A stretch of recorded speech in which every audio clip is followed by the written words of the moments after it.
Hello class 11। In this video में हम discuss करने वाले हैं अबाउट द बॉन्ड पैरामीटर्स। इसके प्रीवियस हमने डिस्कस कर लिया है कोवेलेंट बॉन्ड को एंड आयोनिक बॉन्ड्स को, राइट। कोवेलेंट बॉन्ड में क्या होता है? Sharing of electrons, and in ionic bonds transfer of electrons होता है। वहां पे जो भी कंडीशंस थी हम डिस्कस कर चुके।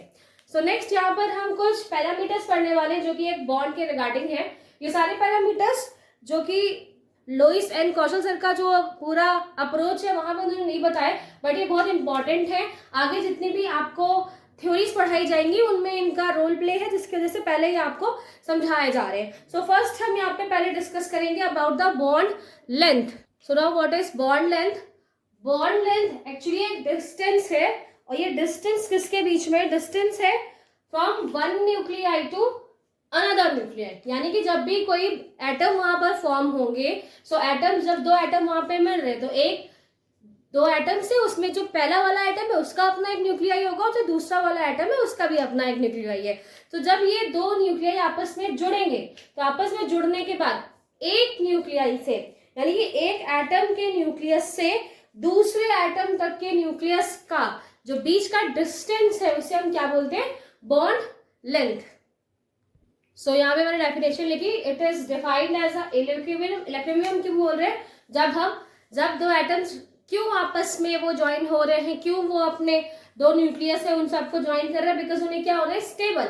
और जब वो स्टेबल हो जाएंगे तो वो कैसे हो जाएंगे? इक्विलिब्रियम की जो स्टेज है उसको वो अटेन कर लेते हैं, यानी कि स्टेबल है टोटल, इन शॉर्ट। सो ऐसी डिस्टेंस है जो कि दो nuclei, one nuclei to next bonded atom लिखा हुआ है, यानी कि एक न्यूक्लियाई और उसका जो नेक्स्ट एटम है, नेक्स्ट बाउंडेड, पहला तो वहां पे एक सेंटर का न्यूक्लियाई और वो उसके साथ लगे हुआ नेक्स्ट जो भी एटम है उसके बीच की जो डिस्टेंस है उन्हें हम क्या कहते हैं?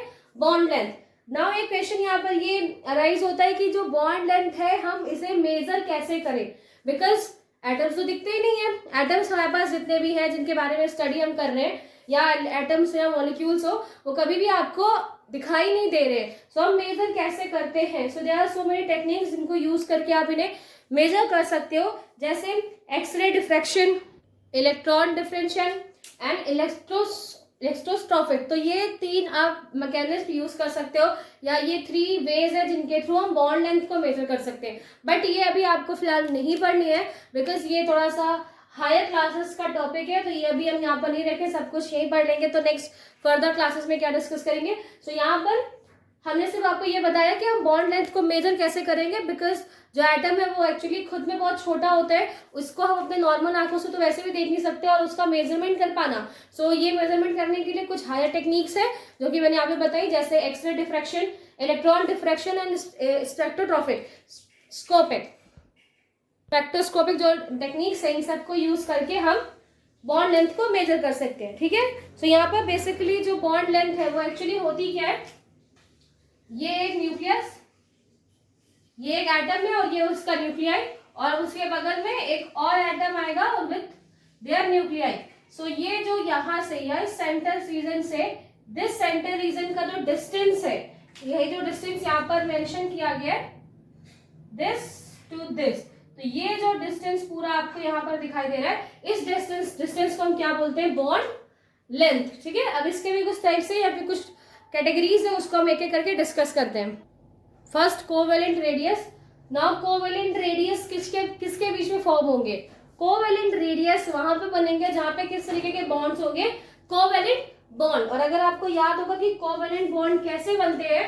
By the sharing of electron, by sharing of electrons. तो पहला कोवेलेंट रेडियस हम कहाँ मेजर करेंगे? जहां पर कोवेलेंट बॉन्ड होंगे, जहां पर आपको कोवेलेंट बॉन्ड्स देखने को मिलेंगे, और ये बॉन्ड्स कैसे बनते हैं? By the sharing of electron. ठीक है। अब एक इसकी डेफिनेशन देख लेते हैं। So covalent radius of one atom core, एक कोर यानी एक एटम का जो कोर है, वन एटम्स कोर, एक एटम के कोर से जो उसके नेक्स्ट बगल में लगा हुआ एटम का कोर है, वहां तक की जो रेडियस है उसे हम क्या बोलेंगे? Covalent radius. ठीक है। तो यहाँ पर एक एग्जांपल लेते हैं कि ये क्या है? ये एक एटम है। एटम का मैंने यहाँ पर उसके आउटर शेल से रेडियस एक साथ बना दी, रेडियस सॉरी न्यूक्लियाई, ये न्यूक्लियाई। ठीक है। कोर मतलब क्या होता है? कोर मतलब सेंटर से। सो फ्रॉम द सेंटर इसका ये है और इसका सेंटर ये, ठीक है। यहाँ पे हम किसकी बात कर रहे हैं, कोवेलेंट की बात कर रहे हैं, कोवेलेंट रेडियस, दैट मीन्स यहाँ पर क्या हो, ये इलेक्ट्रॉन शेयर है। सो इलेक्ट्रॉन शेयर है तो फ्रॉम हेयर टू हेयर ये जो डिस्टेंस है, दिस डिस्टेंस, ये जो डिस्टेंस है उसे हम यहाँ पर क्या बोलेंगे, वो हम बोलेंगे कोवेलेंट रेडियस। अब अगर हम इसे मेजर करना चाहें सो यहाँ पर क्या कर सकते हैं, यहाँ से हम इन्हें डिवाइड कर सकते हैं। ये जो रेडियस है that is R A, because for an example मान लेते हैं कि ये जो एलिमेंट है ये है ए और ये जो एलिमेंट है ये है बी, ठीक है। ये दो एलिमेंट्स है और इनके दो क्या हुए, दो जो सेंटर हमने क्या किया, एक कोर से दूसरे कोर के या फिर एक न्यूक्लियाई से दूसरे न्यूक्लियाई के सेंटर का तक का डिस्टेंस मेजर किया है। और अगर इनके रेडियस की बात करें कि सिर्फ ए का रेडियस बताओ तो ए का रेडियस हम क्या बता सकते हैं, यहाँ से फ्रॉम हेयर टू हेयर तक की वैल्यू। अगर आपके पास एक सर्कल है और सर्कल में कोई आपसे बोले कि ये सेंटर पॉइंट है यहाँ का, आपको रेडियस निकालने तो आप क्या निकालोगे, सिर्फ ये वैल्यू निकालोगे।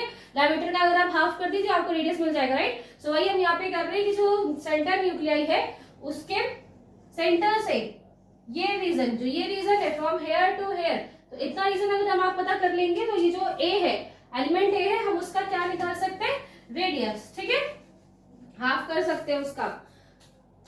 तो यहां से याद है कि रेडियस को हम क्या बोलेंगे, रेडियस ए, और यहां से जो नेक्स्ट रेडियस है इसे हम यहाँ पर क्या बोलते हैं, स्मॉल आर बी। और अगर हम पूरी रेडियस निकालना चाहते हैं, एक बिग रेडियस हम यहाँ से निकालना चाहेंगे, सो वो कितनी होगी, वो कैसे निकालेंगे, capital R is equal to radius A, that means small R A plus small R B. यहाँ से आप क्या निकाल सकते हो, कोवेलेंट बॉन्ड्स की रेडियस आप निकाल सकते हैं। एक एग्जांपल ले लेते हैं, सीएल का एग्जांपल, Cl2। तो जो Cl2 होता है बेटा, इसमें कौन सा बॉन्ड है, कोवेलेंट बॉन्ड है, शेयरिंग ऑफ इलेक्ट्रॉन्स के थ्रू बने हैं।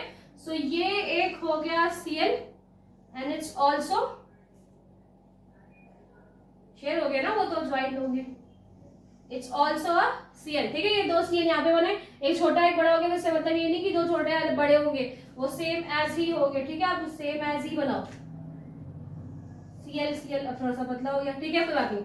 अब इसके बीच में क्या हो गया, न्यूक्लियस। सो ये न्यूक्लियस और ये nucleus, and the distance from this to this it's called covalent radius. ये अगर हमने यहाँ पर मेजर किया, हमने ये डिस्टेंस मेजर की कि ये जो Cl2 है इसमें जो उसके एक Cl के, ये एक Cl है और ये भी एक Cl है, ये दो Cl आपस में मिल गए, राइट। और जब ये मिल गए तो इसके जो बॉन्ड है वो पास पास आ गए, पास होने की वजह से ये न्यूक्लियस या फिर ये इतना बड़ा सा रीजन है, जो ये न्यूक्लियस है वो दूसरे न्यूक्लियस से अटैच हो गया, ज्वाइन हो गया। ज्वाइन होने की वजह से जो इस रीजन से यानी सेंटर से इसके न्यूक्लियस से लेकर इस न्यूक्लियस तक की जो डिस्टेंस है उसे हम बॉन्ड लेंथ कह रहे हैं। ये मेजर जब की गई तो ये मेजर करने पे एक्चुअली आई थी 198 पिकोमीटर, ठीक है। ये कितनी मेजर, जब इसे मेजर किया तो ये आई 198 पिकोमीटर। अब 198 अगर मैं इसमें से कह दूं कि दिस इज, अगर फॉर एग्जांपल बोल दूं ये ए है ये बी है, आपको ए यानी कि जो ये ए वाला Cl है इसका रेडियस निकालना है, तो आप कैसे निकाल सकते हो, वेरी इजी। 198 एक प्रॉपर दिया हुआ है, पूरी डिस्टेंस बताइए इस न्यूक्लियस से इस न्यूक्लियस तक की, ठीक है। और उसको हम डिवाइड करते हैं, अगर हम 2 से डिवाइड इसे यहाँ पर कर दे सो हमें क्या मिल जाएगा, हमें मिलेगा 99 picometer. So from here to here, यानी जो यहाँ पे मैंने आपको बताया था जो स्मॉल आर ए वो यहाँ पर कितना है 99 पिकोमीटर, एंड ऑल्सो जो स्मॉल आर बी वो भी यहाँ पर कितना है 99 पिकोमीटर। और ये दोनों आपस में मिलकर एक डिस्टेंस बना रहे हैं जो कि है 198 पिकोमीटर। ये कैसे निकाली है, ये जो भी मैंने आपको बेस बताया X ray diffraction and electron diffraction, उसके थ्रू ये आप डिस्टेंस निकाल सकते हो, ठीक है। सो कोवेलेंट रेडियस क्या होती है, कोवेलेंट रेडियस एक एटम का सेंटर है उसकी डिस्टेंस उसके न्यूक्लियस से उसके नेक्स्ट लगे हुए एटम तक के न्यूक्लियस का जो डिस्टेंस है उसे हम क्या बोलते हैं, कोवेलेंट रेडियस बोलते हैं, ठीक है। जो कि यहाँ पर आपको इस तरीके से दिखाई दे रहा है, दैट इज आर, ये है covalent radius. Next ionic radius. Ionic radius क्या होता है, ये रेडियस एक कैटायन और एनायन के बीच की जो रेडियस है। नाउ कैटायन जब इलेक्ट्रॉन्स को क्या करेंगे, लूज करेंगे अपने अंदर से, सो वो क्या बन जाते हैं, कैटायन, एंड वही वो एक्सेप्ट करें देन दे फॉर्म एनायन। सो जब आप इलेक्ट्रॉन्स को लूज करोगे तो उनके ऊपर कैटायन यानी कि पॉजिटिव चार्ज आएगा, और वही जब आप एक्सेप्ट कर रहे हैं इलेक्ट्रॉन्स को तो उस पर नेगेटिव चार्ज आएगा। तो आयनिक रेडियस क्या होती है? आयनिक रेडियस में किसके अंदर होंगे? जहां पर आयनिक बॉन्ड्स होंगे, और आयनिक बॉन्ड में क्या होता है? टोटल ट्रांसफर ऑफ इलेक्ट्रॉन, एक ने लूज किया, एक ने तुरंत उसको गेन कर लिया। सो वहां पर क्या होता है? कैटायन आयन का फॉर्मेशन होता है। सो न्यूक्लियस ऑफ कैटायन, कैटायन के न्यूक्लियस से एनायन के न्यूक्लियस तक का जितना डिस्टेंस है उसे हम क्या बोलेंगे? Ionic radius. सो मैं यहाँ पे कैटायन बनाने जा रही हूँ बिकॉज बेटा कैटायन क्या करते हैं? वो इलेक्ट्रॉन लूज करते हैं। तो जब वो इलेक्ट्रॉन लूज करते हैं तो उनकी एक शेल जो वैलेंस शेल है वो यूज हो जाती है, जिसकी वजह से वो हट जाती है। इस वजह से जो कैटायन है वो छोटे हो जाते हैं अपने नॉर्मल साइज से। तो cation in comparison of anion थोड़े स्मॉल होंगे, और वही एनायन वो तो एक्सेप्ट कर रहे हैं ना, वो एक्सेप्ट कर रहे होते हैं, इसलिए इन कंपैरिजन ऑफ एनायन वो कैसे हो? कैटायन वो बड़े होते हैं। ठीक है, तो यहाँ पर एक कैटायन, दिस इज ये कैटायन एंड एक एनायन। सो एक कैटायन यानी पॉजिटिव चार्ज से negative charge, so positive charge यानी कैटायन के न्यूक्लियस से एनायन के न्यूक्लियस तक का डिस्टेंस, एनायन के न्यूक्लियस तक का जो डिस्टेंस है उसे हम क्या बोलते हैं? आयोनिक रेडियस उन्हें हम यहाँ पर बोलेंगे। ठीक है, तो ये जो डिस्टेंस आपको दिखाई दे रहा है दिस, ठीक है, ये जो डिस्टेंस यहाँ पर गिवन है, ये जो डिस्टेंस है वो ये क्या है? Ionic radius. अब इसे हम कैसे मेजर कर सकते हैं? इसे हम इस तरीके से मेजर कर सकते हैं। तो यहाँ का जो डिस्टेंस होगा फ्रॉम हेयर टू हेयर वो क्या है? आर प्लस, बिकॉज कैटायन का है तो उसे सिंपली हमने आर प्लस लिख दिया। नीचे सी भी लगा दीजिए जो कैटायन को शो कर रहा है। ठीक है, और वहीं दूसरा फ्रॉम हेयर टू हेयर यहाँ तक का है जो आर नेगेटिव, बिकॉज वो एनायन का रेडियस है, एनायन का रेडियस नेगेटिव, और उसके भी नीचे भी हमने ए यूज कर दिया जिससे पता चले कि वो एनायन है। तो यहाँ पर अगर आपको रेडियस निकालनी है, जो ये फुल रेडियस निकालनी है, तो ये आप कैसे निकालेंगे? आर जो कि कैसा है? पॉजिटिव साइन, और वो कैसा है? सॉरी कैटायन का है, सी कैटायन का है वो। ठीक है, इसीलिए वहां पे पॉजिटिव चार्ज लगा हुआ है, and plus anion with negative anion.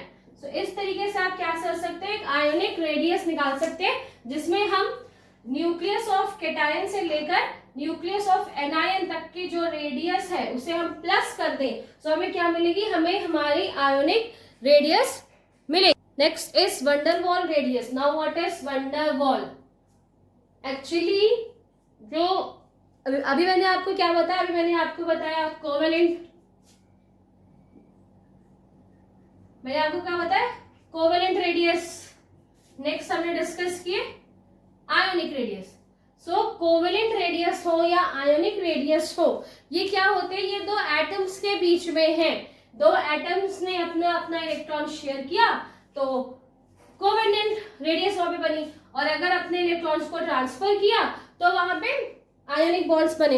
एक और टाइप होता है कोऑर्डिनेट बॉन्ड्स, वो भी आपको नहीं पढ़ने, तो उसे यहाँ पे नहीं बता रहे, बट यहाँ पर जो बॉन्ड्स बन रहे हैं वो एटॉमिक लेवल पे बॉन्ड बन रहे हैं। दो एटम्स हैं वो वहां पर आकर जब बॉन्ड बनाते हैं तो वहां पर कोवेलेंट बॉन्ड बन सकता है या आयोनिक बॉन्ड बन सकता है, और ये बॉन्ड ज्यादा स्ट्रांग होते हैं। क्यों? क्योंकि जो दो एटम है, फॉर एग्जाम्पल एक H विथ हिज एटम, एक और H है वो भी एटम, सॉरी इलेक्ट्रॉन्स इलेक्ट्रॉन्स के साथ वो रह रहे हैं। अभी वो क्या है? फ्री नहीं है, फ्री है सॉरी, अभी वो कैसे? स्टेबल नहीं है, और वो स्टेबल होना चाहता है तो वो क्या करेंगे? दोनों अपने अपने एटम्स को मिला देंगे, स्टेबल हो गए, H2 बन गया। तो ये H2 क्या है? ये कोवेलेंट बॉन्ड के थ्रू बना हुआ है। सो यहाँ पे क्या हो रहा है कि दो एटम्स हैं वो आकर आपस में ज्वाइंट होते हैं, तो वहां पर जो हम लेंथ निकाल रहे थे वो एटॉमिक स्ट्रक्चर पे थी। ठीक है, वंडरवॉल रेडियस क्या होता है? वंडरवॉल पर हम दो मॉलिक्यूल्स के बीच का डिस्टेंस निकालते हैं, यानी कि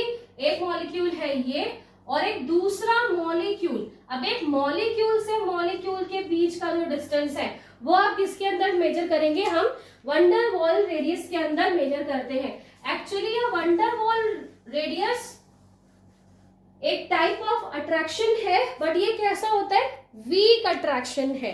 वीक अट्रैक्शन के अंदर से भी आपको मैंने आयोनिक बॉन्ड बताया या फिर कोवेलेंट बॉन्ड बताया, वो एक स्ट्रॉन्ग है, स्ट्रांगली बॉन्डेड होते हैं वहां पर एटम्स या इलेक्ट्रॉन्स। यहाँ पर क्या होते हैं? वंडरवॉल्स फोर्स के थ्रू लूजली अट्रैक्ट होते हैं या फिर बहुत वीक फोर्स होते हैं जो दो मॉलिक्यूल्स के बीच में वर्क करते हैं। ये बात आप याद रखना कि दो मॉलिक्यूल्स के बीच में वर्क हो रहा है। यहाँ पे एटॉमिक स्ट्रक्चर पर नहीं हो रहा है, दो मॉलिक्यूल्स आएंगे और उन दो मॉलिक्यूल्स के बीच में अगर कोई अट्रैक्शन फोर्स लग रहा होता है तो उसे हम क्या बोलते हैं, वंडर वॉल अट्रैक्शन बोलते हैं। ऑल्सो और उनके बीच का जो रेडियस होगा उसे वंडर वॉल रेडियस बोलेंगे। जिस तरीके से वंडर वॉल रेडियस आप पढ़ रहे हो इन वीक अट्रैक्शन में, तो वैसे ही वीक अट्रैक्शन में दो और होते हैं, in which dipole dipole attraction and one more hydrogen bonding. ये दोनों भी किसके अंदर आती है, इन द वीक अट्रैक्शन। तो ये सब भी आपको मैं प्रॉपर बताऊंगी, नो प्रॉब्लम विद दिस। मैंने सिर्फ यहाँ पे वंडर वॉल रेडियस इसलिए बताई बिकॉज दो मॉलिक्यूल है, मॉलिक्यूल के बीच में जब अट्रैक्शन लग रहा है, एटम के बीच में नहीं, मॉलिक्यूल के बीच में। So the distance between two nucleus of two different molecule. So दो डिफरेंट मॉलिक्यूल के बीच का जो डिफरेंस है या जो डिस्टेंस है उन्हें हम क्या बोलते हैं, वंडर वॉल रेडियस बोलते हैं। ये कैसे हो सकते हैं, सो फॉर एन एग्जाम्पल यहाँ पे हम Cl2 का एग्जाम्पल लेते हैं। अगर हम Cl2 के बीच में देखेंगे, Cl दो Cl है यहाँ पर, Cl और Cl, तो इन जो Cl है इनके बीच में अगर हम डिस्टेंस तो देख रहे थे तो वो कोवेलेंट था, है ना। बट अगर हम यहाँ पर क्या करें, यहाँ पर हम जो डिस्टेंस देख रहे हैं वो एक Cl2 से दूसरे Cl2 के बीच का डिस्टेंस। ठीक है, बात समझ में आई कि एक Cl2 का मॉलिक्यूल ये है, एक Cl2 ये है, ये आप इनके बीच में कितना डिस्टेंस आपको दिखाई देगा। या फिर फिलहाल हम H2O को यहाँ पे मेजर नहीं करते बिकॉज वो हाइड्रोजन बॉन्डिंग है यहाँ पे। सो अदर जितने भी एग्जांपल्स है, मतलब एक मॉलिक्यूल से दूसरे मॉलिक्यूल के बीच का जो डिस्टेंस है वो वंडर वॉल रेडियस में आता है। सो फर्स्ट मॉलिक्यूल, ठीक है, यहाँ पे हम फर्स्ट एक मॉलिक्यूल बनाते हैं कि ये क्या है, ये Cl है। ठीक है, ये Cl का एक मॉलिक्यूल है, यहाँ पर Cl के एक मॉलिक्यूल का रेडियस और ये Cl का, सॉरी एटम का, Cl का एक एटम और Cl का एक एटम, बिकॉज वहां पर क्या होते हैं Cl2 ना, ये एक Cl और ये एक Cl और ये दोनों आपस में मिलकर क्या बना रहे हैं, मैं यहाँ पे लिख रही हूँ Cl2। तो Cl2 का ये एक मॉलिक्यूल और इसके बीच के डिस्टेंस, तो ये अभी हमने इसके बीच की डिस्टेंस मेजर की थी, वो कितनी थी 198। सो यहाँ पर हमने इसके बीच की डिस्टेंस अभी प्रीवियस मेजर की 198 पिकोमीटर।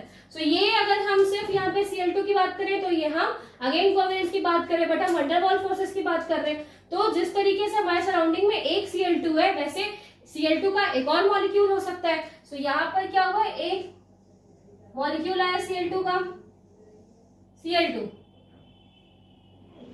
तो ये भी Cl2 है, ये इसका न्यूक्लियस, ये इसका न्यूक्लियस, ये भी क्या है यहाँ पर Cl2 Cl, ये क्या मॉलिक्यूल बन गया Cl2 का। सो ये एक Cl2, ये एक Cl2, ये एक मॉलिक्यूल, ये दूसरा मॉलिक्यूल, इनके बीच के डिस्टेंस 198 पिकोमीटर एंड इसके भी बीच की डिस्टेंस कितनी है 198 picometre.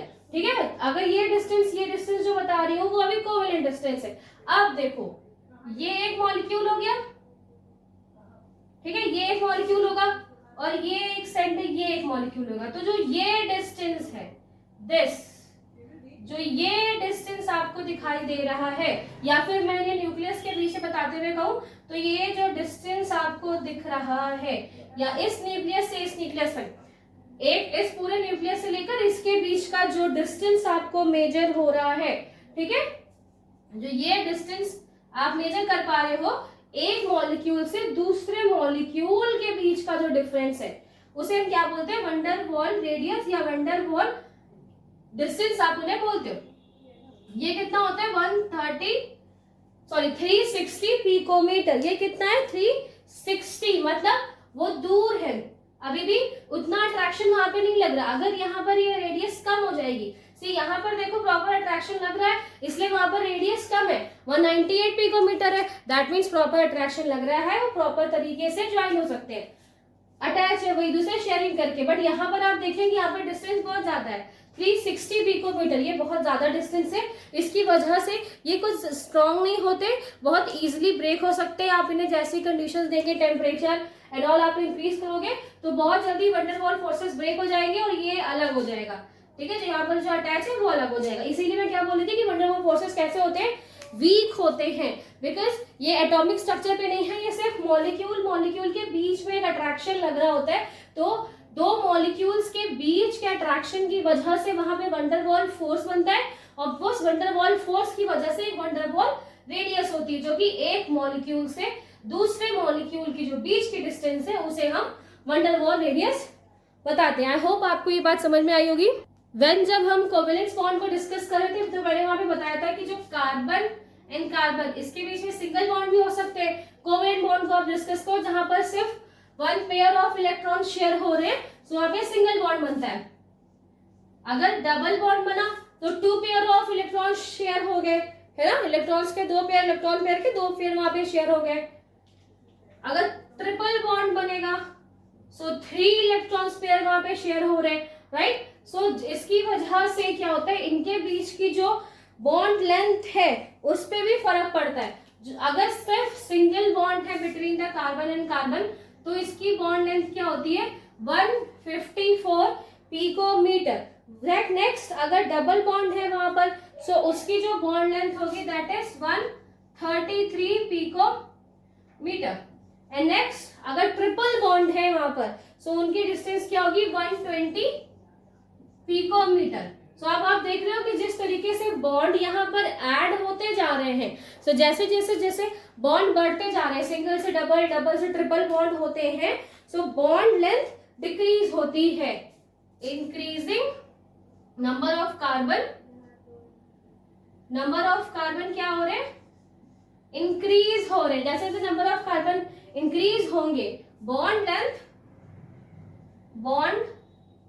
Length sorry number of carbon की सेंस से मतलब जो बॉन्ड यहाँ पर इंक्रीज हो रहे हैं, इंक्रीज नंबर ऑफ बॉन्ड लिख दूं मैं between carbon, number of bond कहां पर, बिटवीन कार्बन। सो कार्बन के बीच में जो बॉन्ड्स बढ़ते जा रहे हैं तो उसकी वजह से बॉन्ड लेंथ क्या होती जाती है, जैसे जैसे बॉन्ड लेंथ वहां पर क्या होगी, कम हो जाएगी, है ना, डिक्रीज। बिकॉज आप देखो पहले ज्यादा थी और कम हो गई। सो जैसे जैसे बॉन्ड्स बढ़ते जाएंगे कार्बन्स के बीच में वैसे वैसे बॉन्ड लेंथ कम होती जाएगी।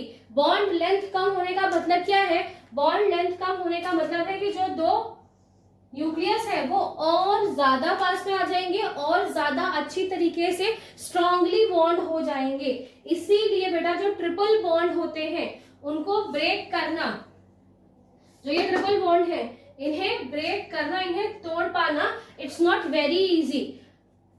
ट्रिपल बॉन्ड के कंपैरिजन में हम डबल बॉन्ड को इजीली ब्रेक कर सकते हैं, एंड वहीं डबल बॉन्ड के कंपैरिजन में आप सिंगल बॉन्ड बहुत इजीली ब्रेक कर सकते हो। क्यों, बिकॉज वहां पे उसकी बॉन्ड लेंथ ज्यादा है तो वो इजीली ब्रेक हो जाएगा, बट यहाँ पे बॉन्ड लेंथ कम है, यानी कि न्यूक्लियस बहुत पास में है, इलेक्ट्रॉन्स का अट्रैक्शन बहुत ज्यादा लग रहा है, जिसकी वजह से हम उसको अच्छी तरीके से ब्रेक नहीं कर पाएंगे। Next topic, bond angle.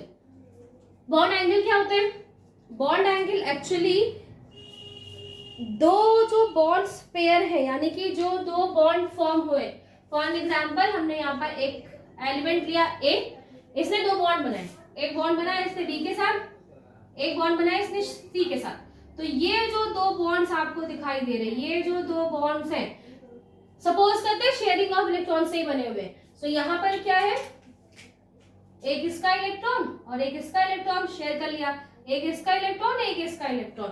सो जो ये इलेक्ट्रॉन शेयर करके, मतलब इलेक्ट्रॉन्स पेयर को जब शेयर करने के बाद जो बॉन्ड्स बने हैं, इन बॉन्ड के बीच में जो एंगल मौजूद है, दिस, ये जो एंगल आपको यहाँ पर दिखाई दे रहा है, इन दो बॉन्ड्स के, इस बॉन्ड पेयर के बीच का जो एंगल है उसे हम अगर निकालते हैं तो that is called bond angle. तो यहाँ पर फर्स्ट ऑफ ऑल क्या होना चाहिए कि दो बॉन्ड्स हैं, दो बॉन्ड पेयर हो और दो बॉन्ड पेयर के बीच में जो सेंट्रल एटम है, उस सेंट्रल एटम के रिगार्डिंग जो हम एंगल्स निकालते हैं सो उन्हें हम क्या बोलते हैं, bond angles. One more thing, अब इसे हम कैसे मेजर करते हैं, because bond angle also a very small thing, आप इसे कैसे मेजर कर सकते हो, तो वही जो मेजर टेक्निक प्रीवियस आपको बताई, इलेक्ट्रॉन डिफरेंशिएशन की या फिर एक्सरे डिफरेंशिएशन, जिसके थ्रू आप वहां पर उसे मेजर कर सकते हैं, ठीक है, एंगल्स को मेजर कर सकते हैं। एंड ऑल्सो जो ये एंगल्स हम मेजर करते हैं इन्हें हम रिप्रेजेंट करते हैं इन अ फॉर्म ऑफ डिग्री, है ना। डिग्री ऐसे लिखते हैं, डिग्री सेल्सियस जो होता है, डिग्री सेल्सियस तो सेल्सियस से मतलब नहीं है, सिर्फ डिग्री है। सो डिग्री के फॉर्म में हम इन्हें मेजर करते हैं। फिर से मैं बता दूं कि जो दो बॉन्ड पेयर हैं, ये जो दो बॉन्ड पेयर, एक ये इलेक्ट्रॉन पेयर, एक ये इलेक्ट्रॉन पेयर, उन्होंने आपस में मिलकर क्या बनाए हैं, बॉन्ड। और इन दो बॉन्ड्स के बीच का जो एंगल है उसे हम क्या कहते हैं, बॉन्ड एंगल कहते हैं। So for an example H2O, सो जो H2O है, H2O का मॉलिक्यूल है, ठीक है, OH, ऐसा तो हमने कब लिखा था, जब हमने लुईस डॉट प्रेजेंटेशन किया था, तो वहां पर हमने इस तरीके से H2O का स्ट्रक्चर लिखा था। बट एक्चुअली में स्ट्रक्चर होता कैसा है, ऑक्सीजन कुछ इस तरीके से यहां से हाइड्रोजन से अटैच है एंड रेस्ट लोन पेयर्स यहां पर अरेंज होते हैं। नाउ ये एक बॉन्ड पेयर है, आपको याद होगा कि वाटर में शेयरिंग ऑफ इलेक्ट्रॉन्स ही है। सो ये एक बॉन्ड पेयर, एक ये बॉन्ड पेयर और एक ये बॉन्ड पेयर, ठीक है। और इनके बीच में जो डिस्टेंस है, दैट इज, इसके बीच में जो एंगल है, ये जो एंगल है ये क्या कहता है, बॉन्ड एंगल। और ये यहाँ पर कितना है, 104.5 डिग्री, ठीक है। सो यहाँ पर एक और फिनोमिनन वर्क होता है, बॉन्ड एंगल। जितने भी तरह के आपको एलिमेंट्स मिलेंगे या मॉलिक्यूल्स मिलेंगे, उन सब में कुछ ना कुछ बॉन्ड एंगल ऑफ कोर्स होता है, ठीक है। सो फर्स्ट फिनोमिनन जो हमने पढ़ा वो है बॉन्ड एंगल। वो क्या होता है, जो दो बॉन्ड्स बने हैं उन दो बॉन्ड्स का के बीच का जो एंगल है उसे ही हम बॉन्ड एंगल बोलते हैं, और उसको डिग्री में आप डिनोट करते हो, ठीक है। इजी था, छोटा सा टॉपिक। एक और एग्जांपल देख लेते हैं, NH3 NH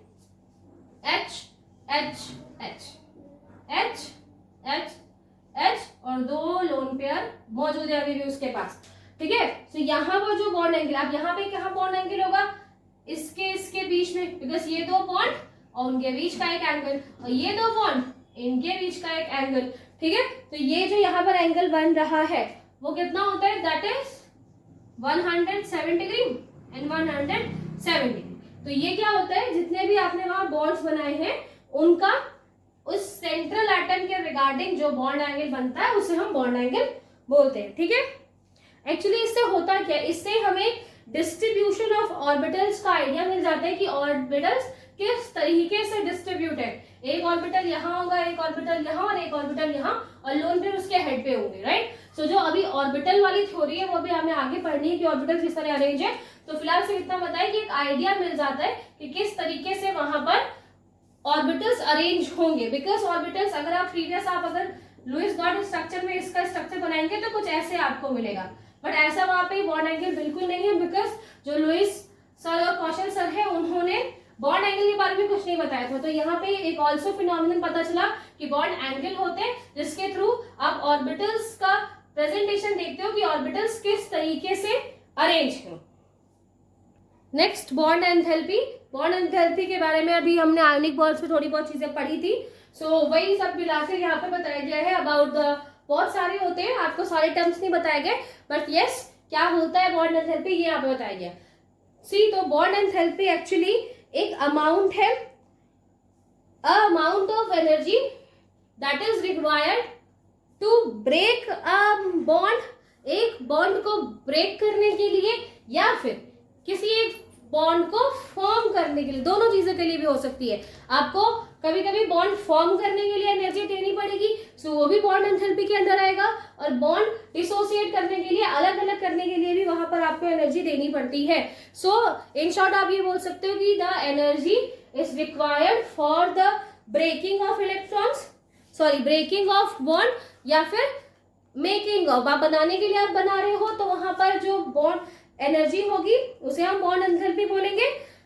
and in short अगर आप उसे ब्रेक करना चाह रहे हो तो वहां पर भी जो बॉन्ड एनर्जी होगी उसे हम बॉन्ड एंथैल्पी बोलेंगे। So basically in your group amount of energy required to, amount of energy required to break a mole के बारे में यहाँ बताइए। फॉर्म करने के लिए भी जो एनर्जी होती है उसे भी हम बॉन्ड एंथैल्पी में ही रखते हैं, ठीक है। जो एग्जाम्पल यहाँ पर हमने दिया दैट H2, अब H2 का एक मॉलिक्यूल था, अब हमने इसे क्या किया, इसे ब्रेक कर दिया। अब इसे आपने ब्रेक किया तो ये क्या बन जाएगा, H प्लस H, तो 2 मोल्स यहाँ पर H के बन गए। सो यहाँ पर जो एनर्जी हमें इन्हें देनी पड़ी, ठीक है, जो यहाँ पर हमें इन्हें एनर्जी देनी पड़ गई, सो ये जो एनर्जी एंथैल्पी है जो कि हम उन्हें दे रहे हैं वो कितनी है, 438.5 किलो जूल पर मोल। इतनी आपने क्या की है, उनको एनर्जी दी है।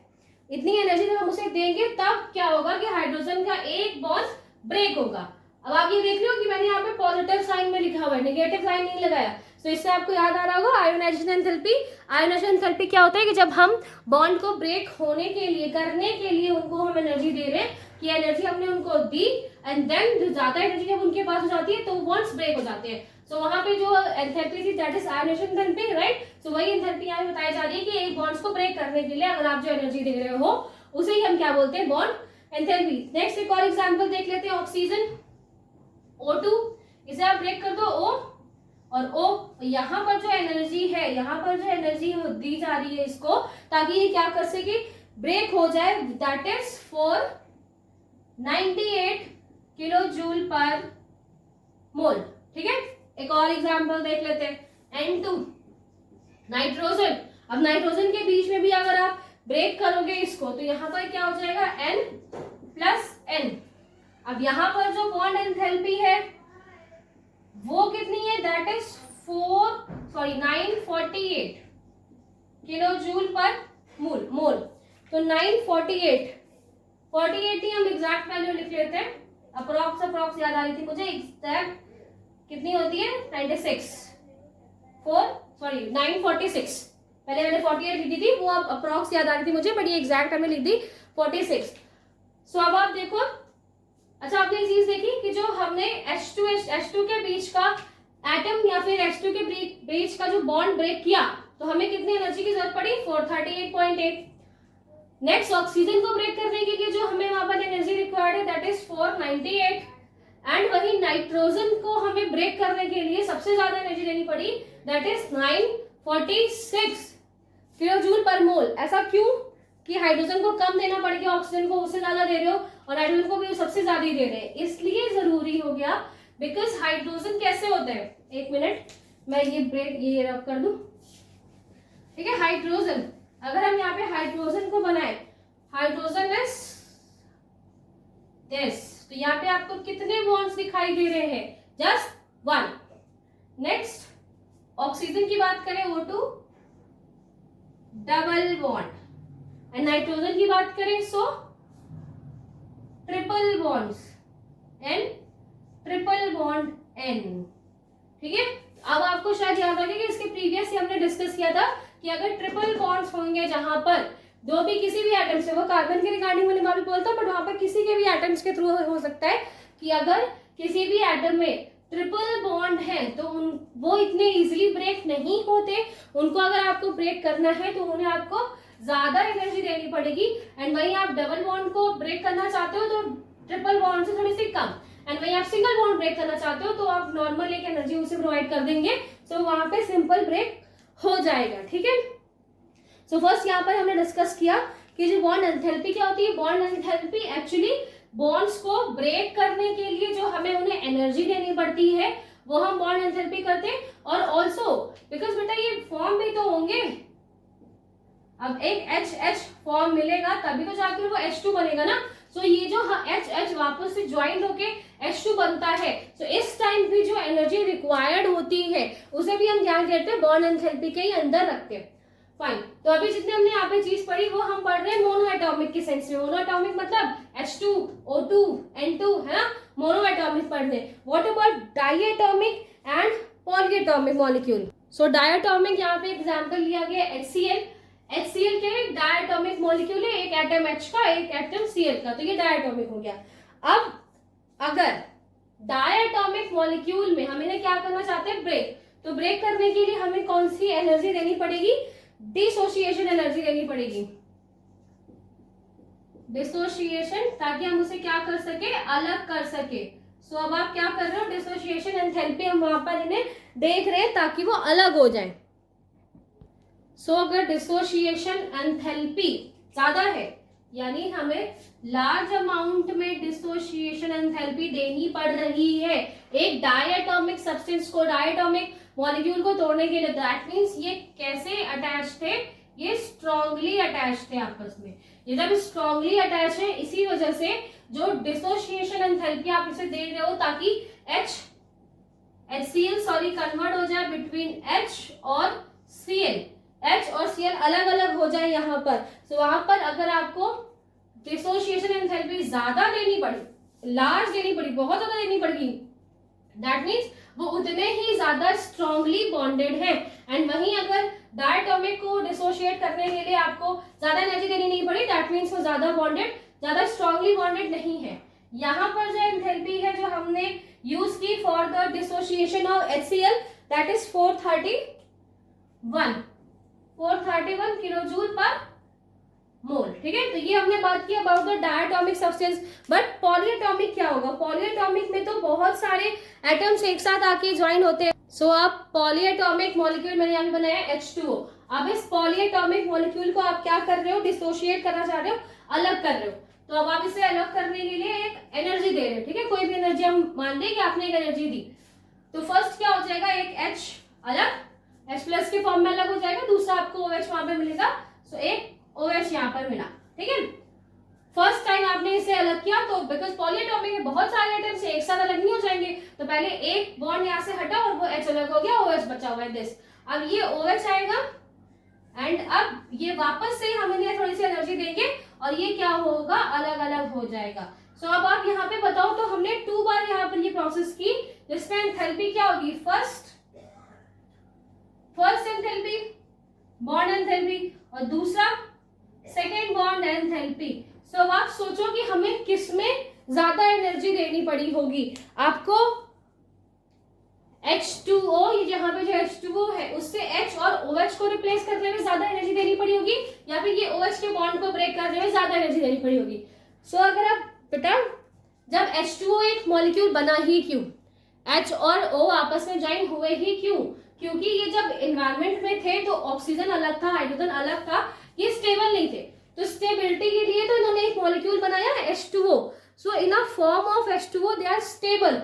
H2O के फॉर्म में ये स्टेबल थे। इस ऑक्सीजन के पास अभी भी इसके 2 लोन पेयर हैं और उसने बाकी रेस्ट अपने इलेक्ट्रॉन शेयर कर लिए इस हाइड्रोजन के साथ, हाइड्रोजन ने भी अपने इलेक्ट्रॉन शेयर कर लिए एंड कंप्लीट। सो ये इस टाइम कैसे हैं, स्टेबिलिटी की फॉर्म में स्टेबल है। एंड आपने उनको वापस एनर्जी दे दी, आपने उनको फिर से एनर्जी दे दी, एक स्टेबल मॉलिक्यूल को आपने एनर्जी देकर अनस्टेबल कर दिया, तो उस टाइम आपको ज्यादा एनर्जी देनी पड़ेगी। जब आप फर्स्ट टाइम यहाँ से ये बॉन्ड तोड़ रहे हो तो एट दैट टाइम जो एनर्जी है वो ज्यादा होगी।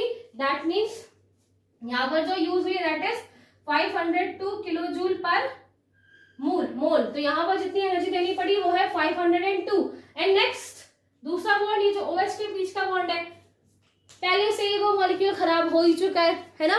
पहले से ही मॉलिक्यूल के ऊपर से जो एक O के पास H था वो आपने रिप्लेस ही कर दिया। अब ये जो O है यहाँ पर स्टेबल वैसे भी नहीं है, तो जो ऑलरेडी अनस्टेबल है उसको आप थोड़ी सी भी एनर्जी दोगे तो वो OH ऑलरेडी अलग हो जाएगा। तो जो सेकेंड टाइम हम यहाँ पर एनर्जी दे रहे हैं दैट इज 427 किलोजूल पर मोल। इसीलिए जो first time in a polyatomic atoms या इन पॉलीएटॉमिक मॉलिक्यूल्स, वहां पर फर्स्ट टाइम जो आप एंथैल्पी दोगे, फर्स्ट टाइम जो आप उन्हें एनर्जी दोगे वो ऑलवेज ज्यादा होगी, बिकॉज उस टाइम वो स्टेबल फॉर्म में थे, आपने उन्हें एनर्जी दी ताकि वो अनस्टेबल हो सके और टूट जाए। तो जैसे ही वो टूटेंगे तो वहां पर उन्हें ज्यादा एनर्जी की रिक्वायरमेंट होगी। एंड वही जब वो एक बार ब्रेक हो चुके हैं तो नेक्स्ट टाइम आपको उतनी हाई एनर्जी देने की जरूरत नहीं है, थोड़ी उनसे कम आप एनर्जी दोगे तो भी वो ब्रेक हो जाएंगे। अब यहाँ पर 2 तरह की आपने बॉन्ड एनर्जी को यूज किया है। सो यहाँ पर कौन सी एंथैल्पी यूज होगी, तो यहाँ पर एक और नया टर्म आएगा दैट इज एवरेज,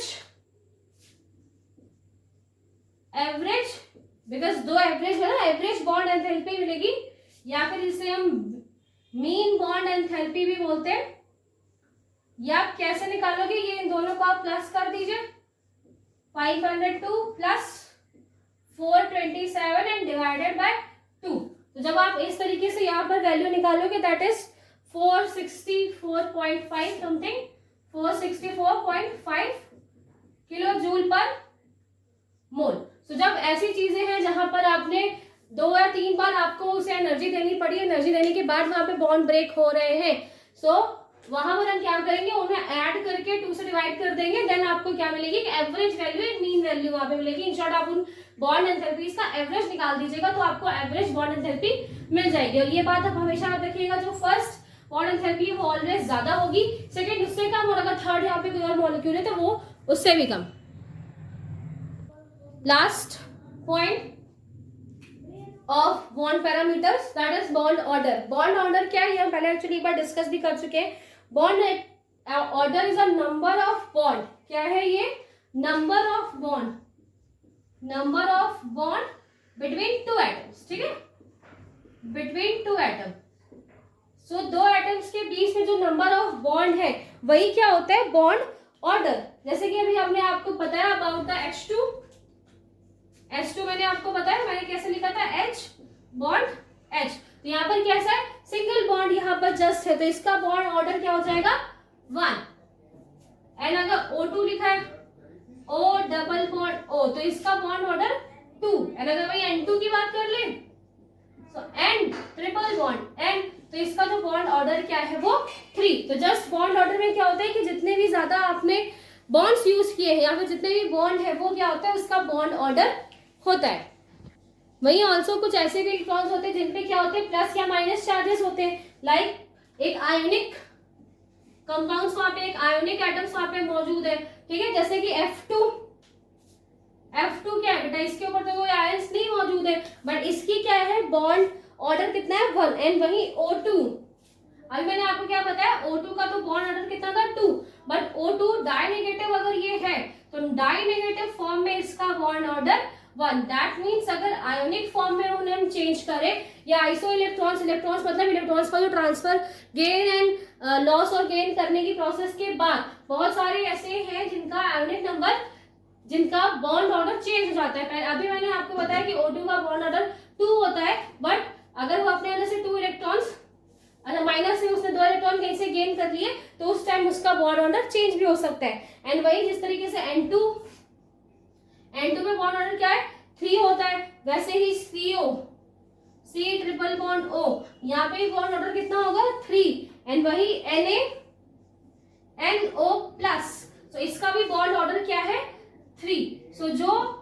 हमारे साथ यहाँ पर आयोनिक सब्सटेंस लगे होते हैं, या जो इलेक्ट्रॉन्स की शेयरिंग करने के बाद जो कंपाउंड वहां पे बनते हैं, जो एटम्स वहां पे बनते हैं, उनका भी बॉन्ड ऑर्डर जो नॉर्मल बॉन्ड्स हैं उनके अकॉर्डिंग हो सकता है, या फिर जो पहले बॉन्ड ऑर्डर था वो चेंज भी हो सकता है। O2 में पहले डबल बॉन्ड था, लेकिन अब उसने 2 इलेक्ट्रॉन्स कहीं से ले लिए तो वो सिंगल बॉन्ड भी हो गया, ठीक है, तो इस हिसाब से बॉन्ड ऑर्डर कन्वर्ट भी हो सकते हैं। नाउ अब जितनी भी चीजें आपने पढ़ी regarding bond enthalpy, bond order, ठीक है, रेडियस पढ़ा, बॉन्ड एंगल, ये सारी चीजें हमने डिस्कस की इन बॉन्ड पैरामीटर्स। एंड ये क्या करेगा, इन सारी चीजों का यूज क्या है, तो यहां से हम मॉलिक्यूल की स्टेबिलिटी के बारे में पता करते हैं कि एक मॉलिक्यूल अगर स्टेबल है तो कौन कौन से टर्म है जो उनकी स्टेबिलिटी को दिखाएंगे।